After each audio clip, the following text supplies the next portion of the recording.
Bonjour, poursuivons donc concernant le levier territorial, la réforme de l'organisation administrative et territoriale. Les eurorégions à dégager, la fusion de communes, tout ça niette, les réformes touchant le corps préfectoral niette, la décentralisation comme paravent de l'étau dans lequel on resserre l'État appauvri, pris au piège entre les mains des ennemis idéologiques de l'État tricard et désossé, étranglé entre la construction européenne et la décentralisation, niette. Et l'idée, c'est de retrouver un lien population-territoire par une bonne et saine gestion du territoire en s'appuyant sur les départements essentiellement. Les frontières, d'abord, elles sont consubstantielles à la nation. Un peuple résidant sur un territoire délimité ne peut pas élire un pouvoir politique pour gérer ce qui se passe chez les voisins. C'est un empire qui fait ça, qui écrase les consentements, qui viole les droits des citoyens qui sont rabaissés au rang de sujets. Non, le territoire, parce qu'il a des frontières, fait œuvre de respect de l'altérité. Les frontières, c'est pas la fermeture, c'est l'ouverture au respect de l'altérité. Être souverain, ce n'est que décider en maître chez soi. Le peuple n'est pas souverain si les frontières, c'est open bar. C'est comme ça. Donc la politique utile à mener ici, c'est restaurer des contrôles aux frontières, autrement dit, reprendre la souveraineté sur nos frontières et donc sur notre territoire et réformer le code des étrangers, politique des visas, plus droit d'asile. L'immigration en France régulière et irrégulière. Il y avait 7 millions d'immigrés, donc 4 millions d'immigrés extra-européens. Vous avez également 8 millions de descendants d'immigrés, donc 4,5 d'origine extra-européenne. Donc vous avez 8,5 millions d'immigrés ou de fils d'immigrés extra-européens et vous avez un petit million d'étrangers clandestins. On n'a pas de chiffre officiel là-dessus, c'est souvent une fourchette qui revient entre 600 000 et 900 000 qui se maintiennent en France dans leur immense majorité, puisque sur 10 étrangers qui demandent l'asile, 8 sont déboutés, mais un seul part, et encore il n'y a pas de statistiques sur le taux de retour en France. Vous avez donc en France aujourd'hui sur 68 millions de personnes, 9 millions d'immigrés d'origine extra-européenne, avec presque 15% de la population. Là, avec un chiffre pareil, la question de l'acculturation réussie se pose avec acuité, et ce spécialement si l'on parle de populations dont la langue maternelle n'est pas le français et ou dont la culture d'origine n'est pas gréco-latine et ou dont la religion n'est pas chrétienne, ou athée aussi, j'allais dire, ou dont les mœurs sont contraires aux mœurs françaises de la polygamie à l'excision. Donc un éloignement civilisationnel plus ou moins prégnant, avec une difficulté et une volonté d'acculturation plus ou moins grande, qui varie aussi beaucoup en fonction du ressort de chaque individu et de leur statut social.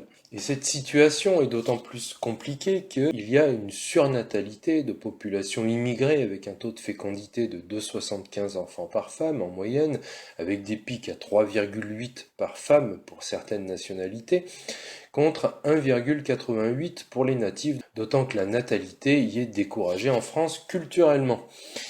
Du fait des pays déstabilisés par les gouvernements occidentaux, les flux sont conséquents depuis notamment 2015 avec le sac et le ressac des vagues migratoires.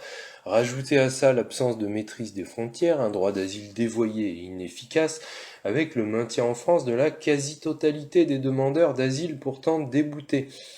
Une politique de visa déléguée en partie à l'Union européenne et pour l'autre partie, pour les longs séjours, très mal conçue et organisée, qui génère des détournements et une politique également de naturalisation peu exigeante en termes d'acculturation et une politique de regroupement familial qui ne demande aucune assimilation à la culture française. On va y revenir.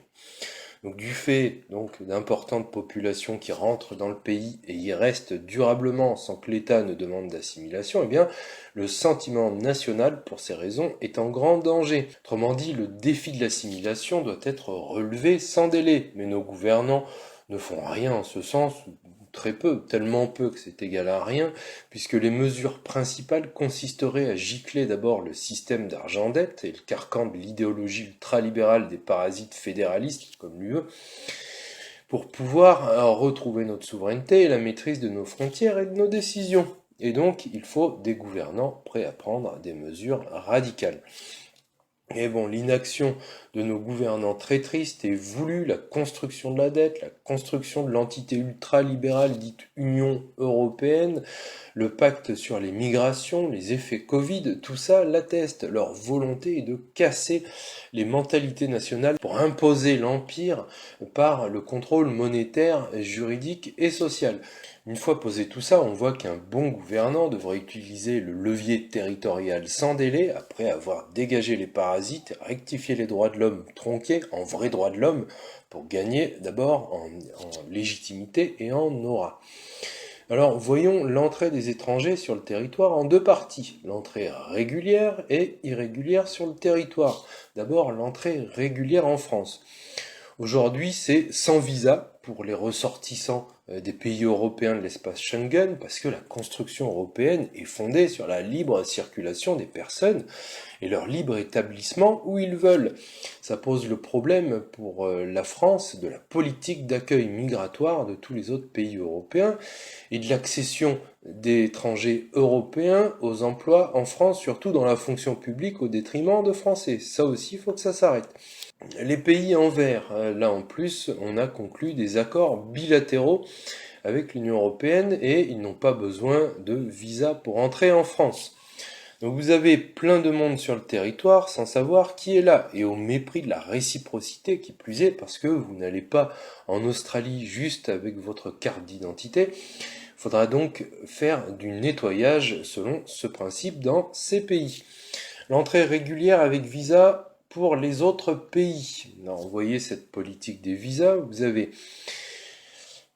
d'abord les visas court séjour Schengen. Il faut savoir également que l'ouverture des frontières internes dans le cadre de la création de l'espace Schengen a eu pour corollaire la création d'une politique commune des visas court séjour dit Schengen.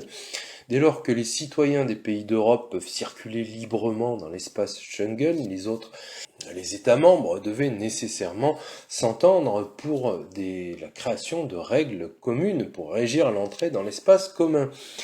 Et c'est le cas avec l'article 77 du traité sur le fonctionnement de l'Union européenne qui reconnaît ainsi une compétence européenne pour harmoniser les conditions de délivrance des visas de court séjour pour les États membres. En 2019, l'UE a délivré 17 millions de visas court séjour Schengen, dont 1/5 l'ont été pour la France, ce qui en fait le premier État membre pour la délivrance des visas Schengen.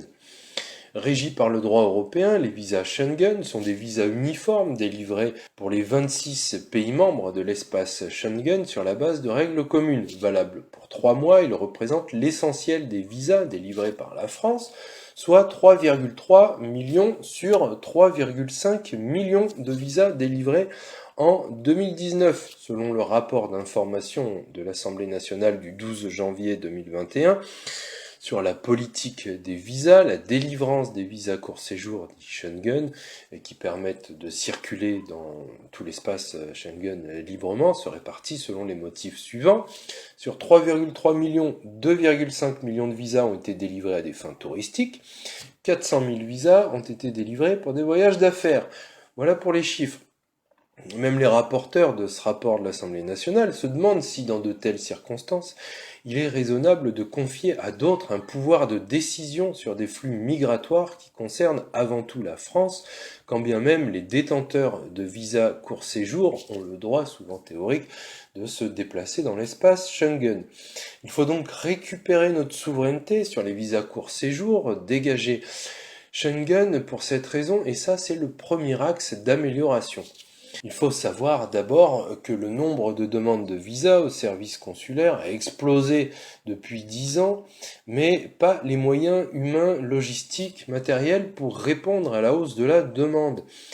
Les services consulaires sont saturés et on a fait le choix de l'externalisation des tâches non régaliennes liées au recueil des demandes de visa pour atténuer la catastrophe. La logique ultralibérale nous nique, je renvoie au début de saison. Deuxième axe d'amélioration, dégager le système d'argent-dette et sa logique ultralibérale européenne qui conduit à nous dépouiller de nos ambassades, à rogner pour cela les budgets, notamment ceux des affaires étrangères, et qui conduit aussi à licencier du personnel, transformant les diplomates en gestionnaires des ressources humaines. et mettre en place un système de monnaie libre pour être réellement souverain et pouvoir créer notre monnaie sans qu'elle soit une reconnaissance de dette par nature. Et cela est justice, profondément juste, puisque l'argent n'est pas la richesse, mais une ressource simplement, et une ressource artificielle qui plus est. Comment se pourrir la vie?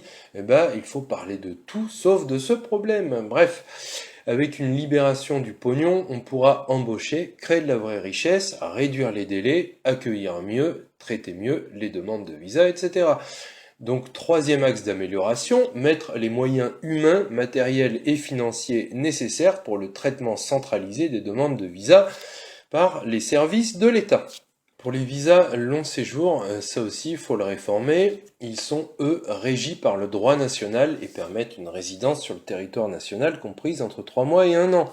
Deux grandes catégories, les visas de long séjour valant titre de séjour d'une durée de 4 à 12 mois et les visas de long séjour, VLS, valables 3 mois qui obligent l'usager à aller solliciter une carte de séjour à la préfecture dans les 2 mois suivant l'arrivée en France. Pour les chiffres, vous avez 236 000 visas en 2019 de long séjour qui ont été délivrés, dont 140 000 de visas long séjour, titre de séjour.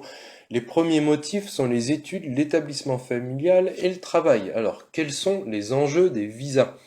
C'est quoi? C'est d'abord la prévention du risque sécuritaire. Actuellement sont consultés des fichiers européens, en particulier le système d'information Schengen, système d'information aussi sur les visas, et qui recense les précédentes demandes et les décisions de refus. Et pour certaines nationalités, pour tous les visas de long séjour, les agents instructeurs consultent également des fichiers nationaux des personnes recherchées et de la Direction générale de la sécurité intérieure.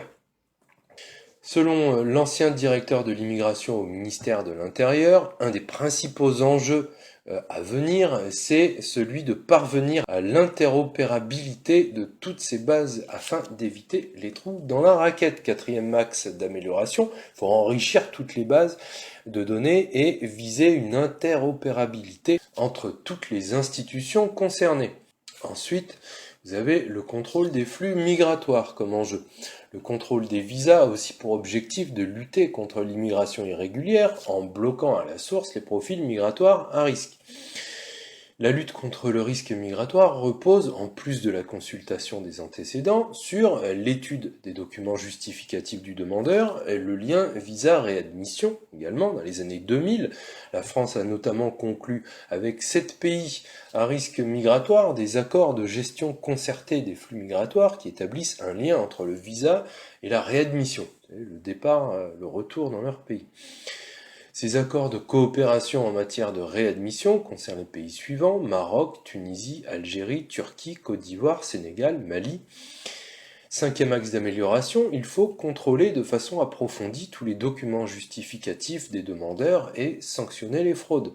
Sixième axe d'amélioration, il faut généraliser le système visa-réadmission et mettre en adéquation le taux d'étude des visas avec le taux de laissez-passer consulaire accordé en temps imparti.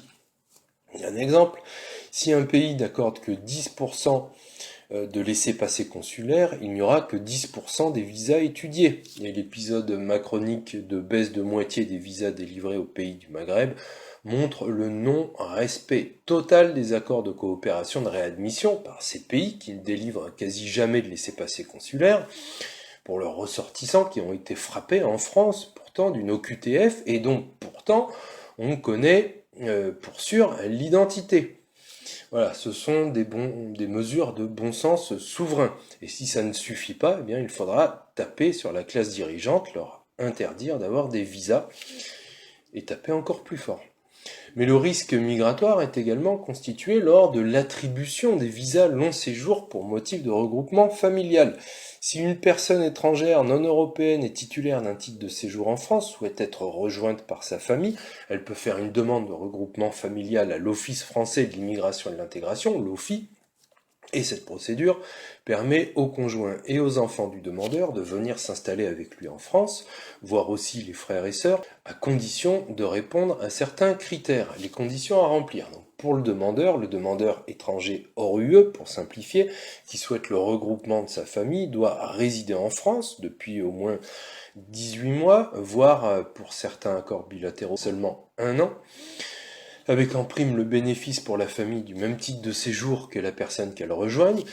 Ensuite, détenir au minimum une carte de séjour de 1 an. Bon. Ensuite, justifier de ressources suffisantes. Pour une famille de 2 ou 3 personnes, le demandeur doit justifier d'un niveau de revenus en moyenne sur les 12 derniers mois égal au SMIC, plus de 1200 euros. Justifier les conditions normales de logement, c'est-à-dire d'être salubre, répondre à des normes d'hygiène, de sécurité, de confort et avec une surface habitable minimale. Et ça fait aussi l'objet d'enquêtes par le maire de la commune de résidence du demandeur. Donc, conditions de durée, de résidence, de ressources et de logement pour le demandeur. À quelle heure est-ce qu'on demande l'assimilation ? 7e axe d'amélioration, il faut des conditions plus strictes de regroupement familial pour le demandeur. Une carte de séjour de 10 ans, des conditions d'assimilation strictes en termes de maîtrise de la langue, exiger un parfait respect des lois sous peine de refus définitif du regroupement familial, de volonté réelle aussi à demander et sérieuse de s'insérer dans la société, de santé psychologique, de garant français, d'adhésion aux valeurs de la République et donc d'une durée de séjour plus longue, quitte à faciliter les séjours pour partager le temps en famille. Pour la famille arrivante, il faut résider en France, on parle du conjoint marié ou également pacsé pour les réfugiés, bizarre. Pour les enfants mineurs, à charge également. Ne pas représenter de danger à la santé et à l'ordre public. Satisfaire à la visite de pré-accueil dans certains pays, Arménie, Cameroun, Canada, Mali, Maroc, Roumanie, Sénégal, Tunisie, Turquie. Si le pays d'origine de l'étranger autorise la polygamie, celui-ci doit fournir une déclaration sur l'honneur attestant qu'aucune situation de polygamie ne sera créée en France par la suite au regroupement familial, et selon le cas et les actes de divorce des deux conjoints peuvent également être exigés. Donc, ne pas présenter au total de danger pour la santé et l'ordre public, résider à l'étranger, être marié et avoir l'autorité légale sur l'enfant, attestation sur l'honneur que pas de polygamie par la suite, et à quelle heure est-ce qu'on demande une visite de pré-accueil dans seulement 9 pays ? À quelle heure est-ce qu'on se contente d'une simple attestation de non-polygamie future ? Bon. 8e axe d'amélioration, il faut augmenter largement les moyens de l'OFII. Il faut, pour la famille dans les pays d'origine, des enquêteurs sur place, établir une visite de pré-accueil obligatoire avec contrôle systématique de tous les documents, vérifier la réalité des faits pour éviter les mariages de complaisance, l'absence de polygamie dans le pays d'origine, permettre à des associations sur le terrain de créer des premiers contacts positifs, l'obtention aussi d'un diplôme international en langue française. 9e axe d'amélioration, de fait et en droit, il faut dénoncer les accords bilatéraux qui constituent toujours un droit dérogatoire plus favorable que le droit commun. Aujourd'hui, si la demande est acceptée, chaque membre de la famille du demandeur se voit délivrer un visa de long séjour valant titre de séjour. La famille dispose alors d'un délai de 3 mois à compter de la délivrance du visa pour entrer en France. Le 3e enjeu pour la politique des visas, c'est le renforcement de l'attractivité du territoire. Les visas participent aussi à une politique d'attractivité du territoire à l'égard de plusieurs publics, dont les touristes, les étudiants, les talents étrangers, pour motifs donc économiques, touristiques ou d'études. Les projets sont montés pour les études par Campus France, pour donc les étudiants étrangers, dont la présence est mondiale, faut-il le préciser. Business France, quant à lui, couvre 110 pays pour les investissements étrangers et Atout France pour les touristes internationaux, la France étant le pays le plus touristique au monde. Or, il n'y a pas de transmission d'informations entre l'État et Campus France, entre l'État et Business France, entre l'État et Atout France, et donc pas de réactivité politique pour cerner et anticiper les demandes des marchés ou des profils des demandeurs de visa, regrettent les rapporteurs. Lacune effarante. 10e axe d'amélioration, il faut organiser des échanges intensifs d'informations entre ministères et acteurs institutionnels, Campus France, Business France et Atout France. Il n'y a pas assez de moyens pour ces acteurs institutionnels et trop d'obstacles dans ces projets comme la lenteur de délivrance des visas ou leur renouvellement, le manque de transmission d'informations entre l'État et les acteurs, les obstacles administratifs par exemple. Il faut un avis obligatoire de la directe dans la co-construction des projets avec les talents étrangers, mais il faut des moyens. La directe n'arrive pas à rendre à temps ses avis, donc ça bloque. Il faut changer le paradigme du pilotage stratégique de la politique des visas, la coordination interministérielle entre ministère des Affaires étrangères et le ministère de l'Intérieur ne suffit pas. Selon les rapporteurs du rapport d'information de l'Assemblée nationale du 12 janvier 2021 sur la politique des visas, il faut s'intéresser à des publics plutôt qu'à la mécanique globale, car l'analyse par les publics justifie des traitements ciblés. Par exemple encore, beaucoup d'étudiants, parmi les 100 000 accueillis chaque année, sont réticents à l'idée de retourner dans leur pays de peur de se voir refuser ensuite le visa et préfèrent opter pour la naturalisation à terme et s'assurer qu'ils auront une première expérience professionnelle, ce qui génère un stock en France de 365 000 étudiants, dont 30% s'y maintiennent après 7 ans sans qu'on sache précisément leur situation ni aucune étude. Donc 11e axe d'amélioration, le pilotage stratégique de la politique des visas doit être repensé. Il faut renforcer la coordination ministère des Affaires étrangères et ministère de l'Intérieur, certes, mais surtout il faut transformer les visas simples entrée-séjour en visas de suivi de séjour pour les étudiants et les bénéficiaires du passeport talent, avec logique d'accompagnement et d'évaluation, de délivrance rapide, de renouvellement facilité, de contrôle approfondi et systématique des documents justificatifs et des garants, avec fin de visa et retour au pays d'origine en cas de manquement aux règles de vie collective. La logique de gestion des visas doit aussi être repensée pour prévenir le détournement de visa, l'overstaying, le maintien sur le territoire après expiration du visa. À ce jour, aucun système ne permet la comptabilisation fiable de l'overstaying dans l'espace Schengen, a fortiori sur le territoire national. Donc vous avez des étrangers qui deviennent clandestins ou qui régularisent, mais seulement a posteriori, leur situation avec un titre de séjour. Des travaux sont en cours au niveau européen afin de créer le système d'information entrée-sortie, comme il en existe déjà aux États-Unis et au Canada.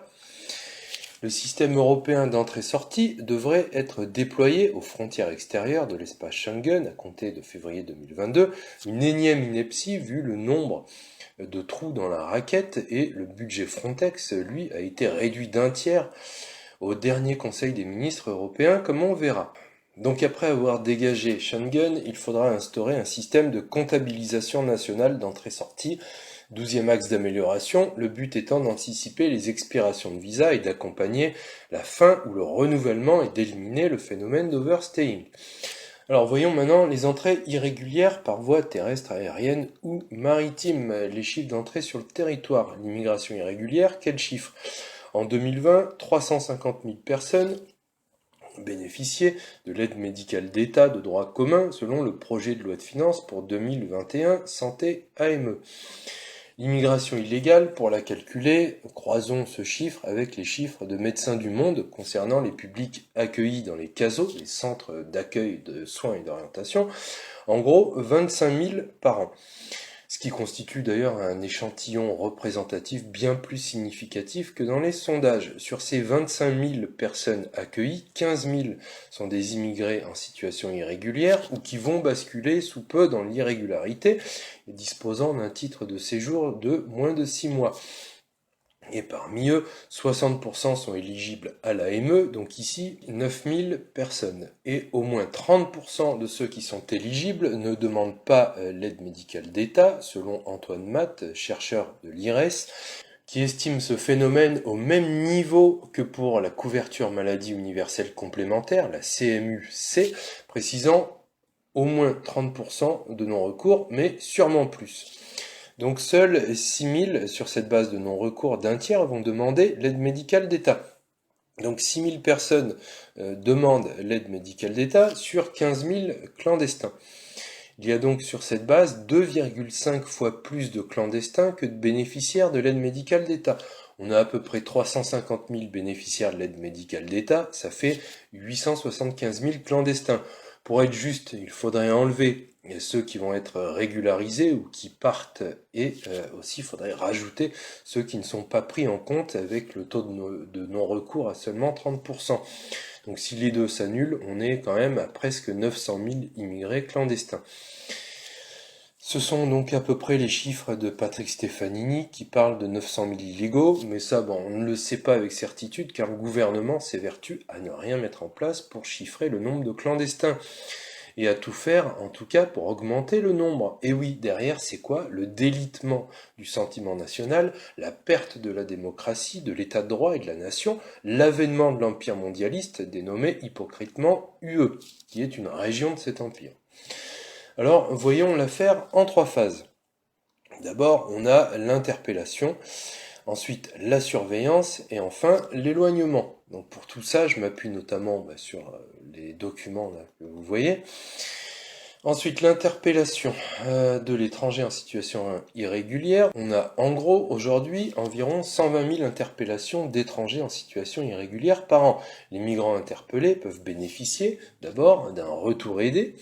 Les étrangers en situation irrégulière qui justifient d'un séjour habituel sur le territoire français d'une durée d'au moins 6 mois, qui déclarent leurs ressources à l'OFII et qui ne font pas l'objet d'un arrêté d'expulsion ou d'une peine d'interdiction judiciaires du territoire français peuvent bénéficier d'une aide financière au retour pour quitter le territoire national. L'État leur paye leurs frais de réacheminement, allocation de subsistance, plus une allocation forfaitaire complémentaire de 150 € parce qu'ils ont un passeport ou un laissez-passer consulaire, et une aide à la réinsertion pour certains ressortissants versée directement à un prestataire de l'OFII dans le pays concerné. Il y a une contradiction fondamentale à dire vous n'avez pas le droit d'être ici, mais on va vous payer si vous êtes d'accord pour repartir, mais seulement si vous déclarez vos ressources depuis au moins 6 mois. Cette mesure de pis-aller montre la faillite du système. On voit que payer le migrant pour qu'il rentre dans son pays, voire l'accompagner dans sa réinsertion, c'est de la gestion par défaut et qui est préconisée aujourd'hui parce que ça coûte 4 fois moins cher qu'un départ forcé. On parle de 5000 personnes qui se font payer pour partir. Pas grand-chose. Mais au moins 400 reviennent par an, du moins ce chiffre ne comprend que ceux qui sont interpellés, forcément, et en profite ce système majoritairement des ressortissants originaires de pays dispensés de visas ou traités comme tels qui de fait font des allers-retours pour toucher les aides. On marche sur la tête. Alors, de brillants esprits, en 2018, ont posé la condition que nul ne peut percevoir ces aides plus d'une fois. Derrière, faut contrôler, faut prévenir la fraude, les empreintes, les photographies du bénéficiaire doivent être gardées pendant 5 ans, et non pas d'ailleurs de façon illimitée. Bref, ce système ne fait que montrer la faillite de politique intérieure et de politique étrangère française, montrant que la France, si elle est incapable d'accueillir, est également incapable d'expulser. Incapacité de l'État à empêcher les entrées illégales et incapacité de l'État à procéder aux sorties de force légales. Ces retours aidés doivent être supprimés ou en tout cas recalibrés comme on va voir. Ensuite, vous avez les CEPAR, Centres de préparation à l'aide au retour. Lorsque les étrangers en situation irrégulière interpellés ont accepté d'adhérer à un programme de retour volontaire dans le pays d'origine, ils vont être hébergés dans un CEPAR, un centre d'hébergement transitoire avec un accompagnement personnalisé administratif. Il y a 16 centres avec un total de 900 places, c'est très peu, mais surtout ces centres, eux, doivent être modifiés en tout aspect et leur fonctionnement sous cette forme stoppé. On a ensuite le prononcé de la mesure d'éloignement. Donc là, ce sont des mesures coercitives à caractère judiciaire ou administratif qui visent à exclure un étranger du territoire national à titre temporaire ou définitif pour les motifs et selon les procédures prévues par la loi. Principalement, les mesures d'éloignement sont les suivantes. D'abord, l'obligation de quitter le territoire français au QTF, qui constitue la disposition la plus courante, avec en complément possible l'interdiction de retour sur le territoire français, IRTF, et de l'interdiction de circulation sur le territoire français, ICTF. En 2019, d'après la Commission de finances, les autorités avaient prononcé en métropole plus de 120 000 au QTF. Mesure judiciaire d'éloignement, la peine d'interdiction du territoire français prononcée par un tribunal correctionnel ou par une cour d'assises à l'encontre d'un étranger reconnu coupable de certains crimes ou délits. Vous avez ensuite l'expulsion qui se décide lorsque un étranger constitue une menace grave pour l'ordre public dès sa sortie de prison ou après une arrestation à son domicile.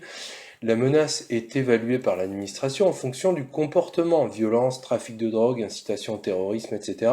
Il n'est pas nécessaire d'avoir fait l'objet d'une condamnation pénale, et ce, même si un recours est déposé. L'étranger peut être contraint par la force à monter dans n'importe quel moyen de transport, avion, train, bateau, et être placé sous escorte policière pendant toute la durée du voyage. Il peut être placé en centre également de rétention pendant l'organisation de son retour, la mesure d'expulsion ayant pour effet d'interdire le retour en France à l'étranger. L'ITF entraîne la reconduite à la frontière, tout ça, c'est bien sûr la théorie. Pour vous donner une idée, en 2018, plus de 110 000 étrangers ont été contrôlés en situation irrégulière en métropole. Plus de la moitié des contrôles sont faits par la police aux frontières. Ces contrôles ont abouti à 103 000 obligations de quitter le territoire français et 1200 interdictions du territoire et 243 expulsions. Phase 2. La surveillance de l'étranger en situation irrégulière avant son éloignement et donc les possibilités de contestation contentieuse. L'étranger en situation irrégulière ayant fait l'objet d'une mesure d'éloignement peut être assigné à résidence ou placé en rétention par l'autorité administrative. Voyons d'abord l'assignation à résidence. L'assignation à résidence dans un lieu à usage d'habitation désigné par l'autorité administrative peut être prononcée pour une durée courte, 45 jours, ou pour une durée plus longue, 6 mois. Elle est généralement accompagnée d'une obligation de ne pas quitter le territoire, de ne pas quitter un certain périmètre, commune ou département, et d'une obligation de présentation régulière aux services de police et de gendarmerie. Conformément aux orientations de la directive européenne en retour, l'assignation à résidence doit être privilégiée au centre de rétention administrative dès lors que l'étranger présente des garanties de représentation, passeport, ou laissez-passer consulaire. La gendarmerie nationale et la police nationale interviennent en matière d'assignation à résidence, donc pour notifier la mesure et veiller à l'exécution des obligations des personnes assignées. Ça génère dans ce système beaucoup de coûts de logistique qui ne sont même pas mesurés, et en plus on va voir que tout ça, ça ne sert à rien. Ensuite, vous avez les centres de rétention administrative. Centres de rétention qui permet le maintien donc dans un lieu fermé d'un étranger qui fait l'objet d'une décision d'éloignement dans l'attente de son renvoi forcé. Le placement en rétention peut être décidé par l'administration après une interpellation par la police ou après une période d'incarcération. Le nombre de places dans les 25 CRA en activité, prévues majoritairement pour des hommes isolés, s'élève à 1814 au 30 juin 2019. Selon le rapport de la Cour des comptes, en 2020, il y a 1891 places et moins de 300 en Outre-mer. Trop peu de moyens. La durée moyenne de rétention s'élève à 10 jours, donc la durée maximale de rétention est depuis le 1er janvier 2019 de 90 jours, avec contrôle du juge des libertés 5 fois, s'il vous plaît, au bout de 48 heures, 28 jours après, 30 jours après, 15 jours après et encore 15 jours après, et jusqu'à 210 jours pour les activités terroristes, avec avocat, aide juridictionnelle, possibilité d'appel, de cassation, sinon c'est libération. Encore une fois, le discours est incohérent, t'as pas le droit d'être là, mais t'as des droits, t'es illégal, mais si l'administration ne fait pas les choses correctement, tu peux rester. On a un droit schizophrène. Laisser entrer des illégaux sur le territoire, ça génère un travail important de tous les services de police, de gendarmerie, de préfecture, de justice, beaucoup de temps et d'argent, comme s'il n'y avait pas autre chose à faire, et on a l'impression d'une organisation désorganisée, avec aucune direction impulsée, si ce n'est de la gestion au jour le jour et par défaut. Voyons la phase 3, l'éloignement. D'abord l'éloignement aidé. Les principaux publics ciblés pour la politique d'aide au retour sont les déboutés du droit d'asile, les étrangers assignés à résidence faisant l'objet d'une mesure d'éloignement et désormais depuis 2018 les étrangers retenus en CRA. Il fallait oser. 2500 éloignements aidés, c'est les départs sans contrainte suite à une mesure d'éloignement grâce à une aide au retour. 2500 départs volontaires aidés, c'est des départs sans contrainte, sans avoir fait l'objet d'une mesure d'éloignement et tout en ayant bénéficié d'une aide. Là, on est à 5000 personnes. Et là encore, c'est dérisoire. C'est mal conçu, beaucoup de travail et peu de résultats. L'éloignement forcé. 19 000 éloignements forcés, c'est clair, c'est par la contrainte suite à une décision d'éloignement sans aide au retour. Les éloignements forcés sont réalisés très majoritairement par voie aérienne. Sur l'ensemble du territoire, le coût moyen d'un éloignement forcé, c'est à peu près 14 000 euros. Le clandestin peut d'abord être assigné à résidence. Donc les assignés à résidence, le taux effectif d'éloignement pour ces personnes est évalué par le ministère de l'Intérieur à 10,5% en 2018. Ça veut dire que ce système ne marche pas du tout. Qu'on n'est pas capable ni d'accueillir ni d'expulser. Le clandestin va simplement changer d'adresse, par exemple, ou attendre un an que l'OQTF tombe. L'éloignement forcé des détenus en CRA. Alors là, c'est 40% environ des personnes placées en centre de rétention administrative qui ont été effectivement éloignées. La conclusion, c'est qu'il faut laisser tomber les assignations à résidence et renforcer l'éloignement à partir des centres de rétention administrative. Vous voyez, 5000 plus 19, ça fait 24 000. Il faut ajouter 2000 éloignements spontanés, c'est des départs sans contrainte après une mesure d'éloignement et sans aide. Et cette comptabilisation est donc nécessairement partielle.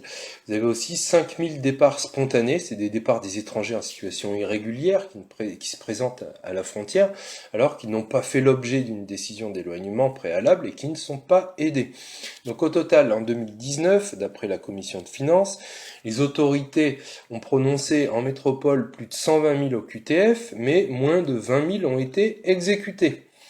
Dans le rapport du 19 juin 2019 du Sénat, les rapporteurs regrettent qu'aucune étude n'ait été menée pour mesurer la réalité du maintien durable dans le pays d'origine. Quant aux expulsions, c'est ultra minoritaire, on parle de 300 personnes.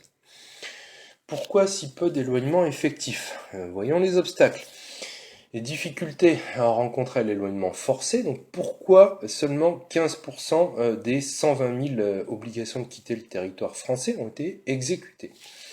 Alors d'abord, vous avez une difficulté d'identification. C'est lié à la non-coopération des étrangers arrêtés, donc 80% n'ont sur eux aucun papier d'identité de quelque nature que ce soit. Lié au délai de rétention, la durée moyenne d'à peu près 2 semaines est incompatible avec l'établissement de l'identité, qui est un processus long et complexe avec les récalcitrants. Ensuite, lié au fait que surtout dans la région sud, la préoccupation principale, c'est de maintenir l'ordre public, de dissiper tout sentiment d'impunité au sein des communautés étrangères et les moins aisément éloignables. Il y avait aussi un manque de moyens. Alors là, c'est ubuesque. Vous avez des difficultés d'organisation d'escorte, 953 défauts d'escorte internationale ou nationale ou de préacheminement. Les déficits d'effectifs dans les centres de rétention administratifs métropolitains, évalués en 2019 à 405 agents et personnels d'encadrement et escorteurs, avec un ratio de 1,2 à 1,4 policiers par personne retenue. Et il faut beaucoup plus d'effectifs. Ensuite, vous avez l'insuffisance de coopération des autorités de leur pays d'origine aux personnes éloignées pour les reconnaître et leur attribuer donc les laissez-passer consulaires, même lorsque les personnes sont formellement identifiées, dit le rapport. Le taux de délivrance en temps imparti aussi de laissez-passer consulaires est extrêmement faible. Ensuite, l'absence de volonté politique forte hors période électorale pour établir un lien étroit existant entre la délivrance des laissez-passer consulaires et la délivrance des visas notamment. Pour les conditions matérielles de l'éloignement, vous avez le refus d'embarquer des personnes qui doivent être éloignées et qui veulent pas, j'ai pas envie, tu pars pas. En 2018, 3200 refus d'embarquer de la part des étrangers ou des commandants de bord, une centaine. Vous avez le recours aussi aux vols commerciaux, là c'est compliqué. En 2019, vous avez eu 826 annulations d'un vol par une compagnie aérienne. 475 absences de vol à la date demandée. 839 absences de place sur un vol. Si c'est pas la débandade, qu'est-ce que c'est ? Ensuite, vous avez des difficultés au niveau juridique. Une OQTF n'est valable qu'un an, du coup la situation évolue. Un migrant dont la situation évolue peut obtenir un titre de séjour ou rester introuvable pendant un an. L'incohérence d'ensemble des procédures administratives et judiciaires qui conduisent à faire rester sur le territoire à cause d'un vice de forme des étrangers sans droit de s'y maintenir. En 2018, 6761 libérations d'étrangers en CRA ou en zone d'attente. Donc la suite, avec la seule réforme utile de l'asile à opérer, à la prochaine. Merci de votre écoute, à bientôt.